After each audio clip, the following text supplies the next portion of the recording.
د روغتیا سرپرست وزیر نن دلته په کابل کې په یوه خبري ناسته کې وویل چې په وروستیو کې د ټولو شکمنو کسانو له معاینې وروسته له 10 تر 40 سلنې په کوویډ 19 ناروغۍ اخته پیژندل کیږي. حال دا چې شاوخوا یوه میاشت وړاندې دغه کچه له 80 تر 80 سلنې وه. وزیر وویل چې روغتیا وزارت هدف دا دی چې دغه کچه له 15 سلنې هم ښکته کړي ترڅو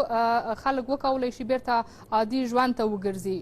خو زیاته یې کړله چې افغانستان د کرونا ویروس له اړخه لا هم په یو بحراني حالت کې دی او خلک باید روغتیایي سپارښتنې جدي په پام کې ونیسي. په روغتونونو کې د اکسیجن کمښت ستونزې ته په اشارې چې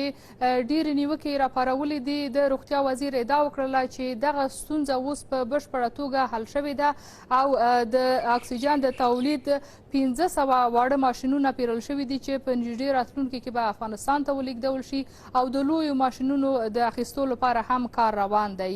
او د طبي ماسکونو لوړو بیو ته په کتو د روغتیا وزیر له خلکو وغوښتل چې له عادي ټوکره په کورونو کې له جوړ شوو ماسکونو د کار واخلي او د کرونا نه د ځان ساتلو لپاره د حتما باید دغه ماسکونه وکاروي او روغتیا وزارت به هم د دغو ماسکونو د ترویج لپاره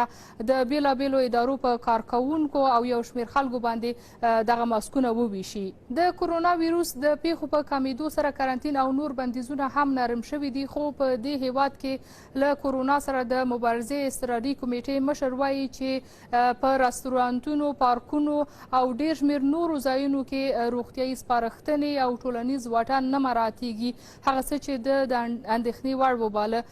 خو د دغې کمیټې مشر وویل چې د دوی 20 ټیمونه به په دغو ځایونو باندې ګرځي، مالکینو ته به یې بیا سپارښتنې کوي، خو د بیا سرغړونې په صورت کې به دوی جریمه کیږي او یا به هم دغه ځایونه تړل کیږي.